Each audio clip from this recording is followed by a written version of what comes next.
Yo les amis, bon, j'espère que vous allez tous bien. Aujourd'hui, on se retrouve pour une toute nouvelle vidéo en compagnie de Moi. Monsieur Mensky. Et on va vous conter deux histoires. Une sera 1, 2, 3. Pardon, oui. On va vous conter deux histoires. La première sera racontée par Monsieur Mensky et la deuxième par moi. Je laisse Monsieur Mensky commencer cette vidéo. Onako-san ou Toire no Anako-san ou Anako des toilettes, ça sonne moins classe mais c'est comme ça, est une légende urbaine japonaise désignant l'esprit d'une jeune fille qui hanterait la troisième cabine des toilettes des filles, au troisième étage. Il existe plusieurs légendes urbaines sur l'origine de Anako-san. Elle pourrait être une élève morte durant la seconde guerre mondiale tuée par un obus. Une deuxième légende relate qu'elle aurait été assassinée par un agresseur extrêmement pervers. Enfin, une dernière explication serait qu'elle se serait suicidée toujours dans ses toilettes. C'est pour ça qu'on en parle. Elle hanterait la troisième cabine des toilettes des filles et apparaîtrait lorsque l'on dit 3 fois son prénom, en frappant la porte. Selon la légende, pour l'invoquer, il suffirait de frapper 3 fois à la troisième porte des toilettes des filles du troisième étage, puis de dire « Anako-san, es-tu là ?» Alors Anako répondra « Oui, j'y suis. » Si l'invocateur décide d'entrer dans les toilettes, il verra une jeune fille portant une robe rouge qui vous amènera avec elle dans les toilettes.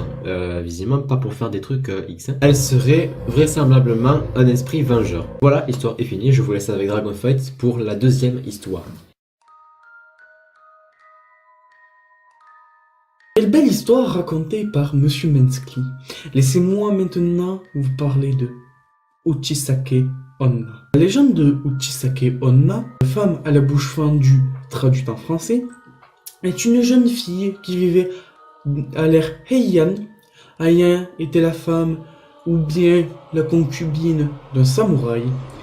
Elle était décrite comme étant d'une grande beauté. Tous les jours, elle demandait aux enfants si elle était jolie. Et les enfants répondirent oui. Un jour, elle se dit qu'elle pouvait tromper son mari. Le samouraï, extrêmement jaloux et se sentant trompé et déshonoré, l'attaqua et lui fendit la bouche jusqu'aux 2 oreilles. En disant « Qui te trouvera belle désormais ?» La légende urbaine raconte que Uchisake Onna erre la nuit, sans but, avec une paire de ciseaux assez grands, le visage caché derrière un masque chirurgical, et lorsqu'elle croise quelqu'un, la plupart du temps des enfants, des collégiens ou bien des hommes, elle leur demanda timidement « Suis-je belle ?» Si la personne répond « Oui », elle enlève son masque, laissant faire apparaître sa bouche fendue et redit cette question. Même comme cela, 2 solutions possibles. Si la victime répond « Non », elle la tue ou bien lui fend la bouche comme elle, afin qu'elle lui ressemble. Si la victime répond « Oui, elle est belle », une seconde fois, elle lui dira « Si vous me trouvez si jolie, laissez-moi vous en faire un » et tue la victime en lui découpant la bouche de la même manière. Mais si vous voulez échapper, vous pouvez répondre « Vous êtes ordinaire ».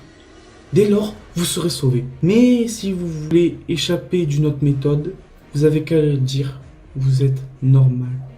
À la différence de la précédente réponse, Uchisake Onna serait alors contrainte de réfléchir au sens de cette affirmation.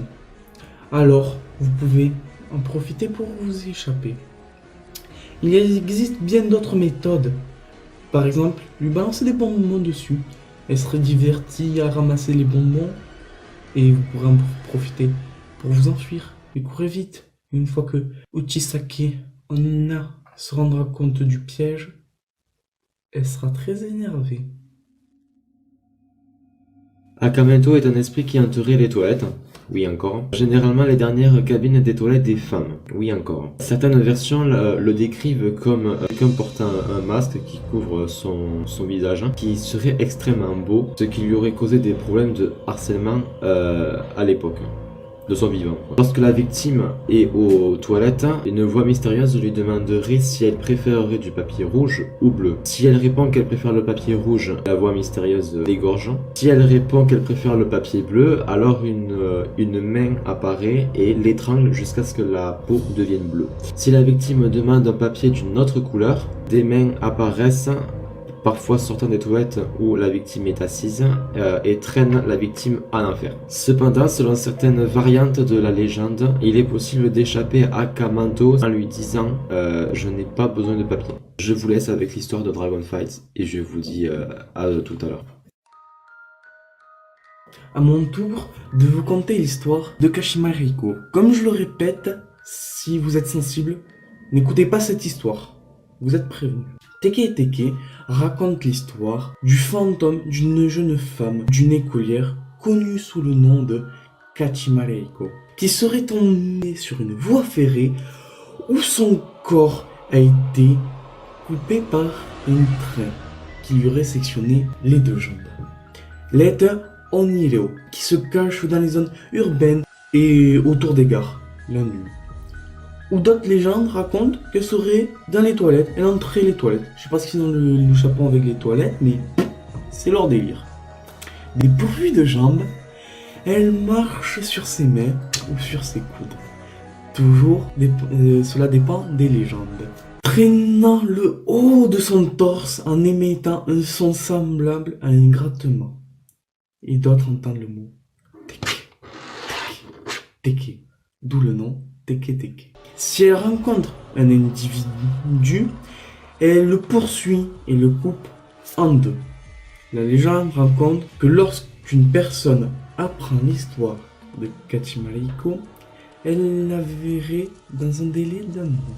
Elle peut poser des questions comme « Où sont mes jambes après qui te l'a dit ?» On peut se débarrasser d'elle en lui disant que ses jambes sont sur l'autoroute Meishin, ou en lui répondant par la phrase Kamen Shimin Ma Reiko, son nom du coup, ou Masque de mort, 38 ans en français.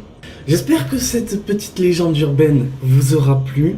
Bon ben voilà, c'est la fin de cette vidéo, un petit peu courte, mais voilà, ça me faisait bien kiffer. C'était tout pour cette histoire. C'était Dragonfight de la chaîne Dragonfight. Et moi de la chaîne à moi. Ça c'est l'introduction de la chaîne à deux, donc c'est. allez, on se retrouve pour une prochaine vidéo. Peace.